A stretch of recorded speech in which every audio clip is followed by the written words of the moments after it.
All right, welcome back to Southeastern 14. Back here with another episode of House Summits and with Nathanael Rutherford, as always. And Nathanael, we said last week, we hope we have games to talk about. That's always tournament time. You got to have games to talk about. That always makes it more exciting. And sure enough, we got more games to talk about because Tennessee has advanced to the Sweet 16. Of course, talking about the women's side, but we know it's also happened on the men's side. So we will just stick to the women's portion for this show. But yes, the Lady Vols just.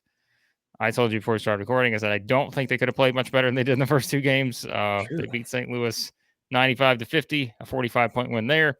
They beat Toledo 94-47, a 47-point win there. So, I guess I was going to say your thoughts on these games, but I know it was pretty impressive. But I do remember last week, if anyone wants to go back, I think, Nathaniel, you and I may have called. We said, Toledo, look out. Like, they may be the team that upsets Iowa State. I think we liked a lot of things about them. But even in that, I thought we felt like Tennessee had a pretty good chance to make the Sweet 16 no matter who they played. But I don't know that we could have expected a 45-point win or 47-point win. No, and like you said during last week's show, like the more we went on, the more I thought Iowa State should have won that game, but they didn't. Toledo, like we said, Toledo is a very good team, and they showed why, and they upset Iowa State in a 5-12 matchup, which, as everybody knows, is a very dangerous matchup for the five every single year, men's and women's both. But God, like you said, I don't know that you could have played much better. The beginning of the St. Louis game was a little iffy. I mean, to me, I felt like it was just knocking off some of the rust because it'd been like 2 weeks since the Lady Vols had played at that point. You let you let St. Louis hang around for a little bit. It was 27-24. It was close, Blake, until suddenly it just wasn't. You end the half on a 21-0 run, continue it into the second half, and ultimately it was a 29-0 run that just busted the game wide open. And then that, of course, St. Louis was never able to recover it. In fact, Lady Vols ended up, continuing to build that lead as the third and fourth quarters progressed, and literally everyone who played in that game scored. Even in, a Brooklyn Miles, Kaya Wynn, Edie Darby got in there and scored a couple buckets actually. So everyone got in there and was able to score. And then it was almost the same thing for the next game. It, not as slow of a start for Lady Vols, but me saying like everyone playing almost everyone scored who played. That one you basically watched Lady Vols dominate from start to finish in that one. They didn't let. Unlike with St. Louis, they didn't let Toledo hang around early. They jumped out to a quick lead, and it was the door was slammed shut pretty early in that one. Lady Vols just absolutely dominated the boards in that one, and they shot really well from three. I made the joke during the game that they were the Golden State Lady Vols because they were just not missing. You had Sarah Puckett go 3 for 3. She's obviously struggled some this year with shooting. But Sarah Buckets was back on Monday night and was out there. Went again 3 for 3 from three. I think she finished with 11 points, maybe 13 in the game. You had Jillian Hollingshed hit a three. Like that was how good Tennessee was shooting. You had your 6'5" center nail a three for you, and I think they finished with 10 threes. Maybe they were around 9 or 10. I can't remember where they finished with Jillian's three, but they were they shot about 50% from three. They had a massive rebound advantage against a team that was, again, Toledo was undersized, and that's why I thought they would lose to Iowa State because Iowa State had a lot of size and Toledo didn't. It was a lot more of a mismatch against the Lady Vols than it was against Iowa State. But yeah, Blake, I think you've got to feel. I personally do feel very good about where the Lady Vols are as they head into the Sweet 16 as a rematch against a team that you played when you weren't at full strength. Like, technically, you're still not because you don't have Tamari Key or Marta Suarez, but you didn't at that point. I don't, if I remember, Rakia Jackson wasn't playing. That was back when she was being benched and was not playing at that point with when they played Virginia Tech the first time, or if she did, she played very sparingly. You're at full complement now, and you're also not only at full complement, but you got Rakia playing lights out. She doesn't miss. Like she just, her offensive game is so smooth and electrifying. Jordan Horston is playing really well. You've got Hollingshed, who's been playing well in the post. Now you've got, look at what Jazz Powell did against Toledo. She had a really good game. Jordan Walker has been playing really well here as of late as well. You've gotten better guard play. That's been a thing we've talked about on the show is, turnovers and that being a huge issue. That hasn't, that wasn't an issue in the first two games against the Lady Vols. That might have been, some of that was competition, but Blake, that might have been two of the cleanest games I've seen the Lady Vols play all season. I don't know. I don't have the turnover numbers in front of me, but it didn't feel like they had more than 6 or 7 in either of those games. And they didn't have any really bad, egregious ones where you're like, why did you pass that ball? Or what was the decision, the thought process there? The turnovers that were happened were because the other team made good defensive plays, or just, sometimes mistakes happen and you drop a ball. Like there wasn't really a throwing the ball out of bounds. There wasn't a really poor decision that turned into a really bad turnover. A lot of them were, the unforced ones weren't head scratching unforced. They were just mistakes that happened.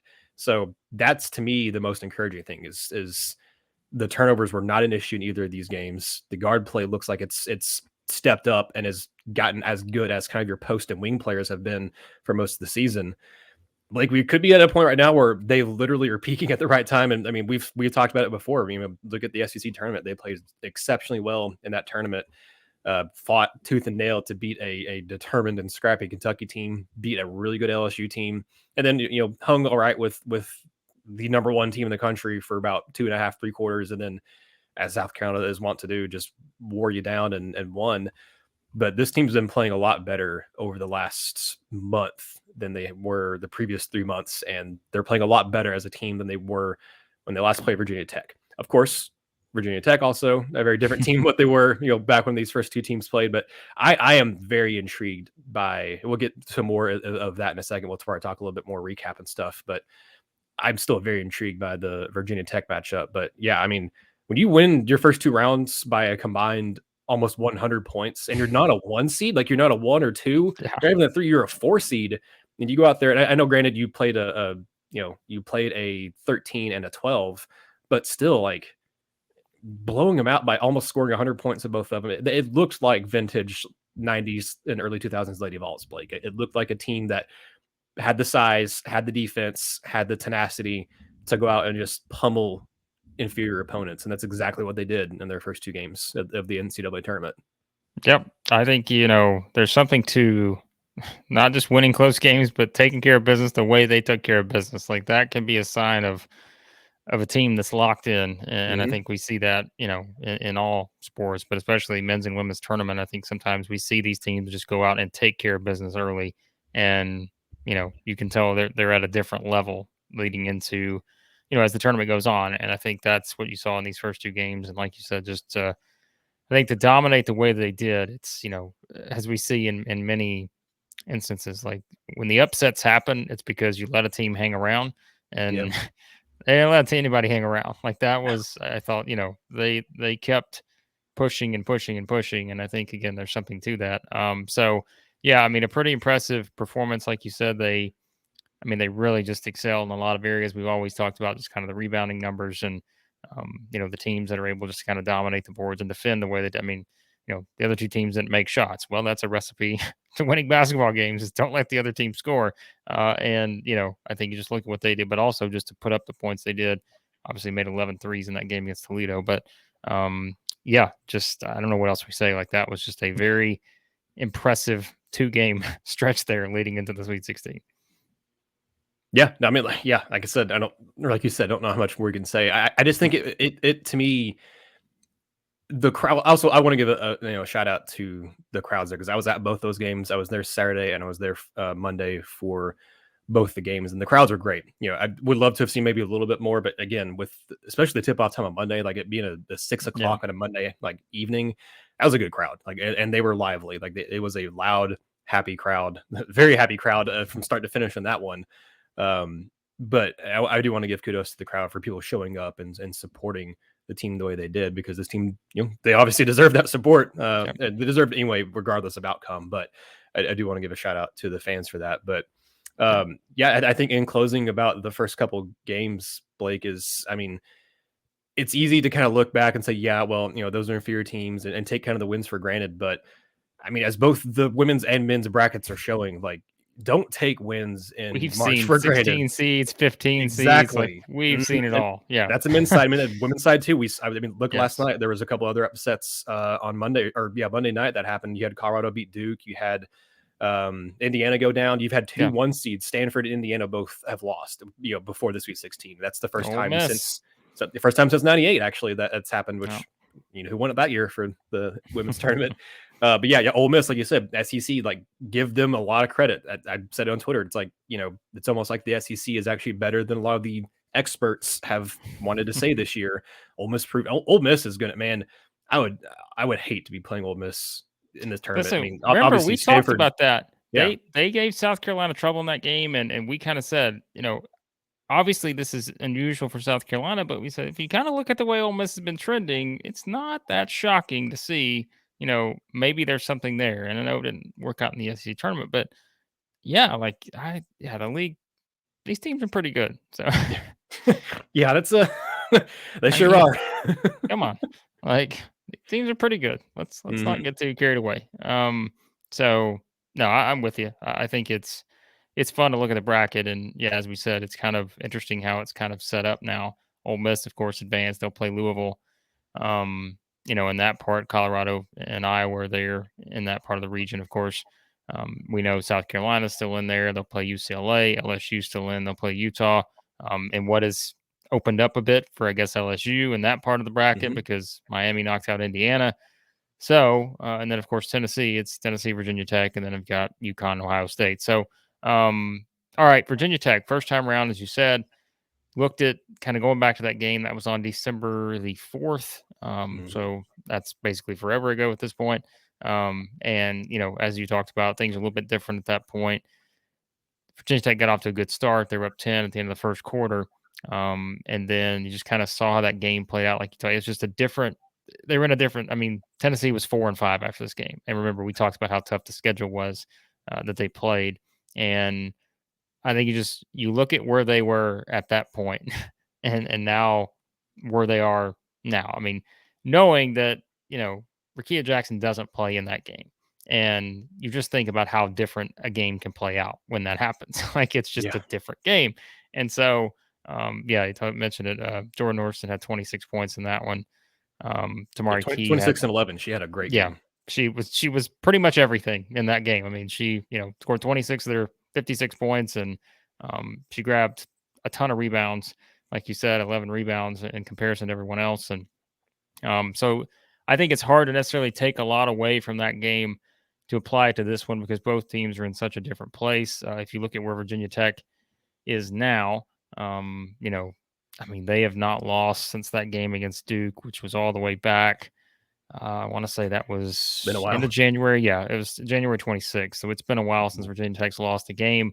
I think something that's kind of stood out is like we just talked about. They've won a lot of games convincingly, and Yep. they haven't played around. Like they, they beat a lot of teams by double digits and good teams that are in this tournament or still in the tournament, I guess. So there's a pretty good team, and I think you just look at like we said, kind of what the makeup is of Virginia Tech. And again, I don't really know how much we can put into kind of that first game because it's so different now. But if you do want to put some stuff into that, I mean, Tennessee still out rebounded by 15 in that game. Um, Turnovers both had 16, so we talked about that. That's definitely a priority in a game like this. Not to turn the ball over a lot, but I mean, they've got what Elizabeth Kitley averages double double, Mhm. 18.2 points, 10.8 rebounds a game, 2.3 blocks. I mean, obviously she's someone that most of your focus is going to be on as a 6'6", center and just does. I mean, she shoots it well. She's 56% from the floor, gets easy looks. Um, so, but you've got other people too. You got, what, three other players that average in double figures, and so Yep.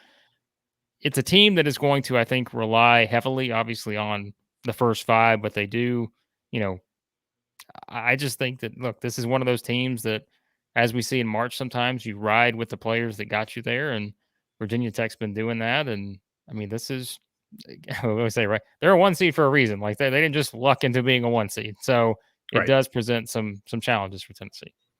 Yeah, and looking back in that last one, yes, you had Tamari Key, and I think that's part of the reason why actually Kitley did not have a great game. She was 3 of 13, Yeah. only had 6 points, did get 9 boards, but you did have Tamari Key playing back then. She played 29 minutes and finished with 11.7 boards in that game. But I also noticed, we were talking about Ricky Jackson not playing. I was looking at the stat sheet there. Jillian Hogshead didn't play in that game either, which is Oh, yeah. interesting. You had Tamari play 29 minutes, and you had Caroline Stripling play 11. But you had Marta Suarez in there for 32 minutes. Like obviously she's not, neither her or Tamari are on the playing right now. Marta's of course back with her mother and mother dealing with health issues, and Tamari, had the blood clots, and thankfully she was medically cleared for next season.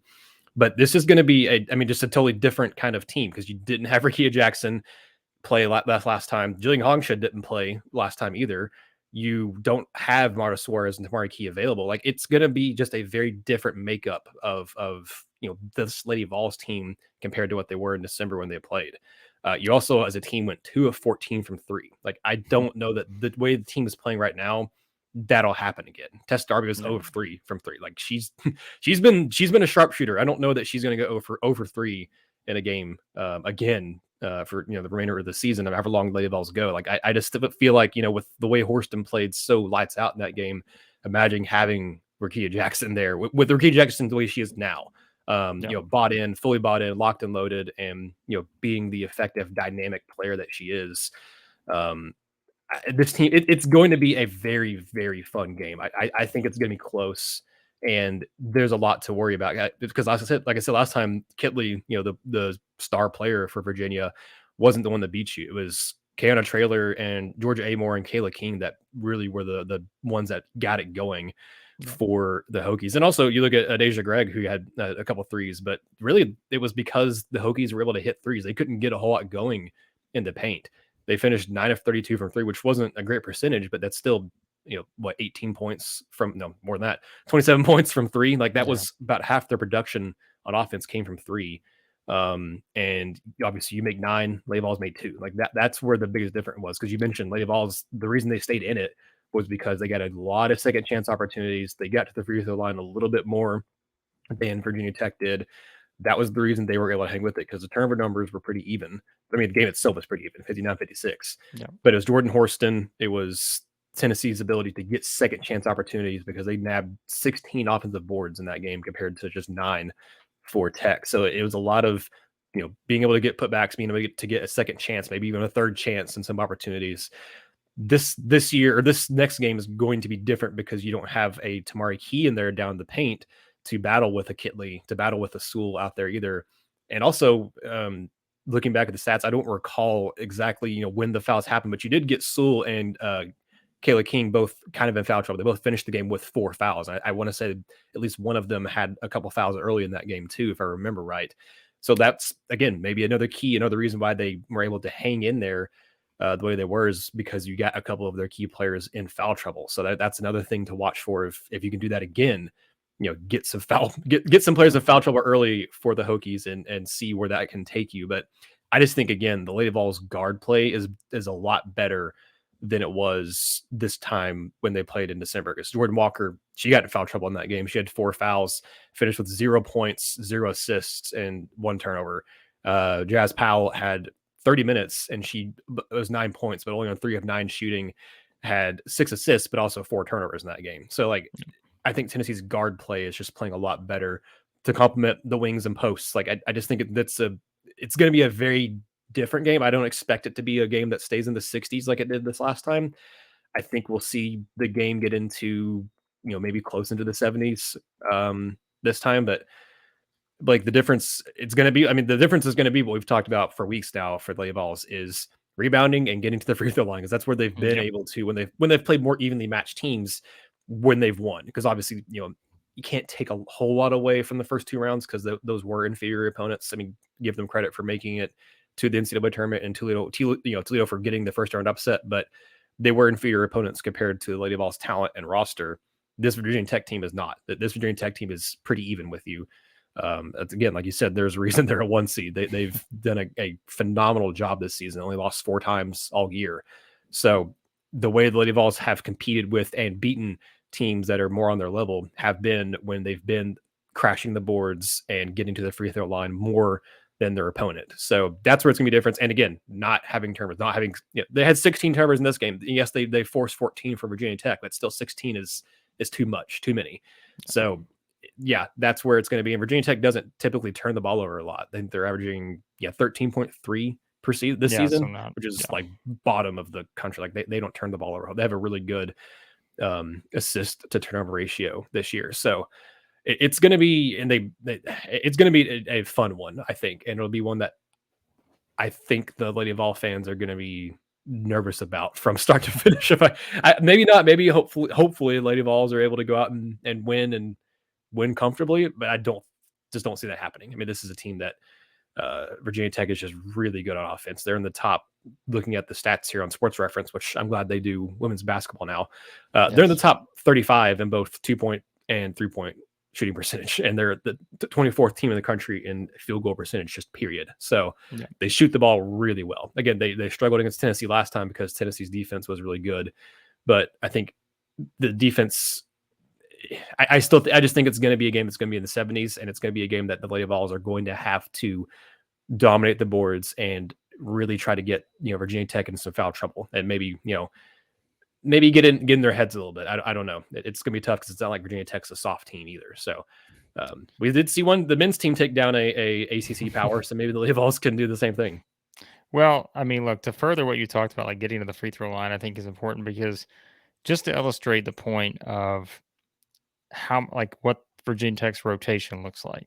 Like, go to the South Dakota State game, right? Like, 4 of their 5 starters play 36 or more minutes. And then you've got Greg coming off the bench playing 15. Traylor plays 26 as the other starter.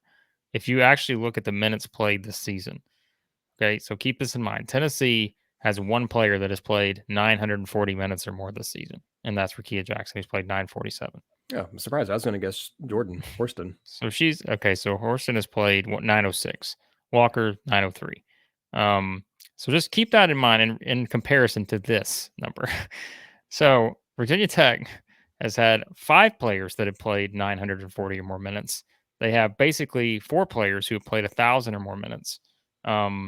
King's played 1,007. Kitley's played 1,109. Georgia Moore has played 1,206. And keep this in mind too. They have played 3 less games, I think, than Tennessee. Yeah. So, right. Yeah. So if you want to look at a team that is just, again, you talk about getting the free throw line, well, that's going to mean fouls on the other team. And if you get them in foul trouble, you can put the little pressure on that way. It's not a team that, again, plays a lot of people. It's a 6-man rotation, or 6-woman rotation, basically, right? So it's, I think if you look at it that way, I think that is definitely, to me, one of those aspects to where you can certainly put pressure on Virginia Tech if you have to make them kind of adjust to that. Just knowing that, they've been in that position to where they know, like I said, that they're going to ride the players that have got them there. And I think that's clearly what it is. And something else to keep in mind here, we talk about shooting. Morris, I mean, she's made 106 threes this season.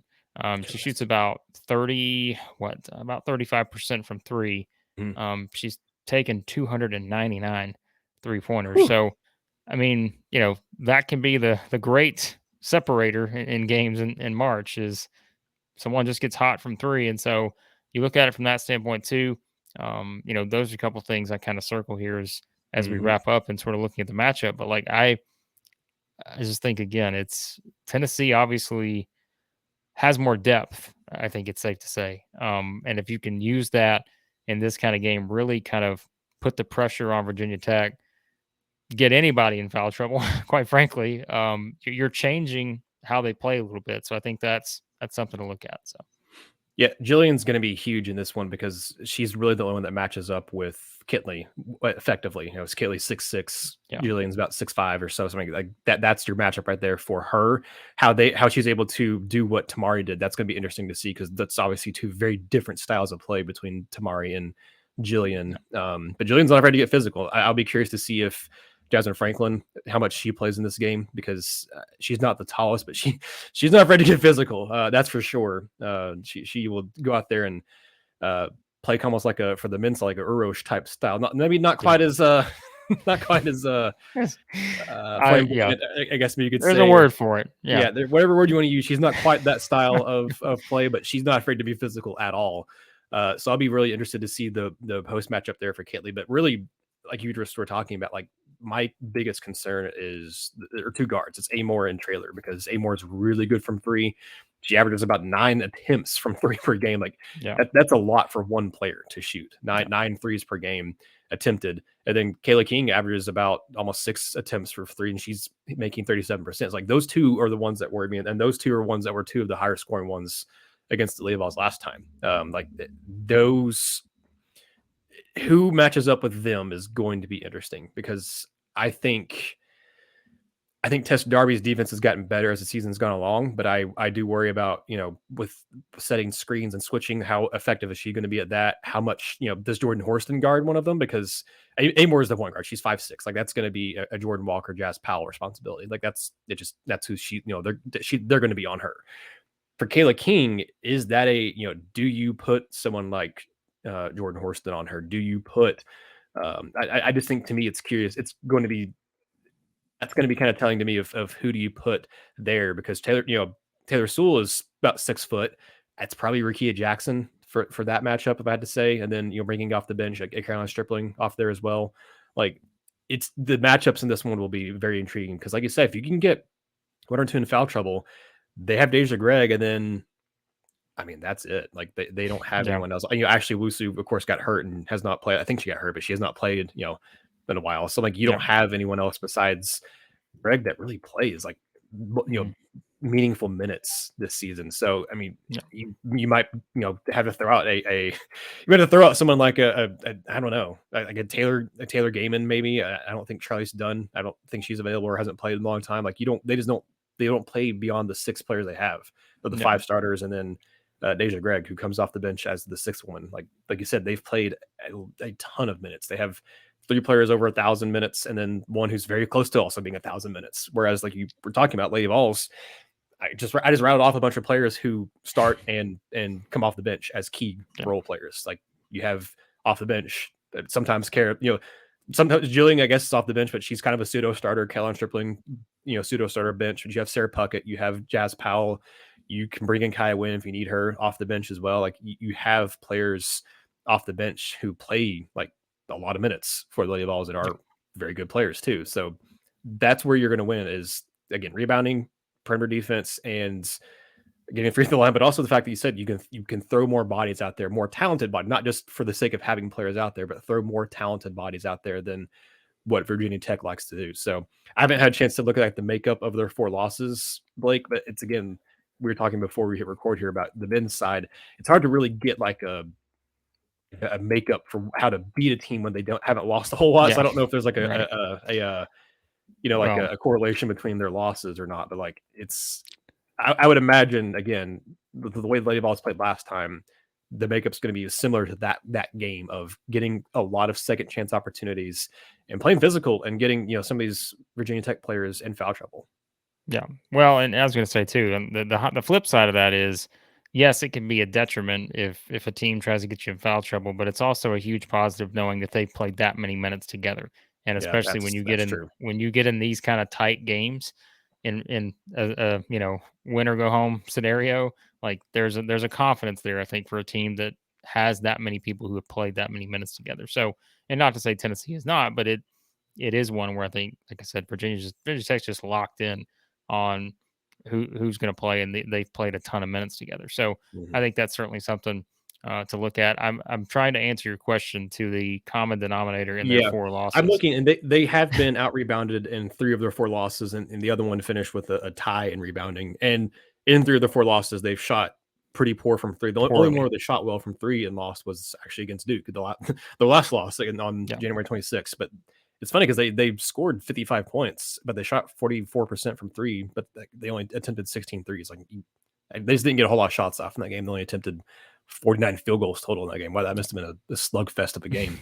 Yes. But so it looks like, again, if you can make them miss from 3 as a team and then also out rebound them, that's kind of the heat, because Lady Vols were able to do that for the most part.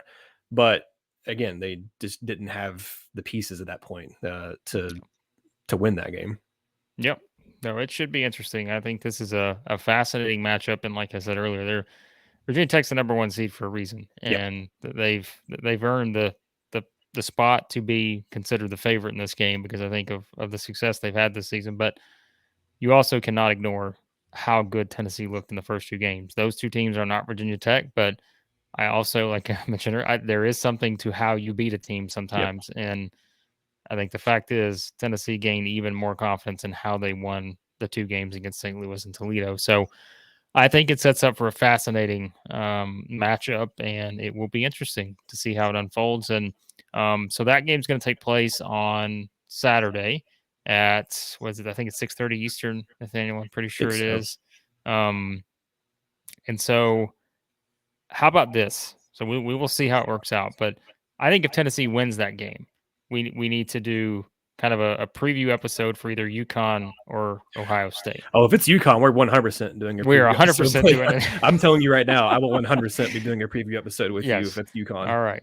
So If that's our Lady Vols deal. win, yeah. That's the deal we're going to make. If they win, we will have another episode this week, or whenever that will be, previewing the Elite Eight game, the right to go to the Final Four. So it should be fun. Man, I know I said it last week too, but I cannot imagine like how amped up I'm going to be, and how amped up just fans will be in general for a Lady Vol UConn NCAA tournament game again. Because as I mentioned last week, I learned on like live recording that they've played the NCAA tournament. It's just been a while, but it's been a long time since they've played in the NCAA tournament. And for that rivalry to have just been recently resparked, in the regular season, to have it be on the biggest stage possible and be for a chance to go to the Final Four, like man, that's it. It would be electrifying. That'll be talk about viewership. Like that would be just some huge numbers for viewership of that game. That game better be on ABC, I think. Yeah, exactly. Yeah, that would be my guess. Is you're probably putting that one on ABC, which ESPN's fine too. But that's a huge draw there, just given the history and all of that. So there you go. There are thoughts on the Tennessee Virginia Tech game, which again will take place on Saturday, 6:30 Eastern, I believe it is. Maybe it's showing me. Maybe it's 5:30 Eastern. I can't remember. It's one of the two. Depends on if you're looking at if you're in Central or not. Hold on, I know. I'll check for you. I never know which one it's going to give me. I'm pretty sure it's 6:30 Eastern. So I am. It is 6:30 Eastern. Yes. There you go. So I appreciate ESPN for locking in. Of course, I'm on Central Time. Nathaniel's on Eastern Time. So it locks it in for me. But yes. So we will do. Should they win, we will go ahead and do a preview episode for the next game, whether that is UConn or Ohio State. But as always, if you want more coverage here of not only just the Lady Vols, but of Tennessee and anyone else in the SEC, which, hey, maybe there's some other SEC foes that are pulling for the Lady Vols here. But you can hit that subscribe button here at Southeastern 14. We have it all covered. Of course, women's basketball, men's basketball, which we've already talked about the Tennessee Florida Atlantic game. So you can check out a video did on that. Football, baseball, it's all there. So hit that subscribe button, hit the like button, helps us out as well. And again, appreciate Nathaniel as always for hopping on, and always a fun discussion. And so we will be back with the next episode, hopefully sooner rather than later, because that means we'll have another game to talk about. So appreciate you guys as always for watching. We'll talk to you again here soon on Southeastern 14.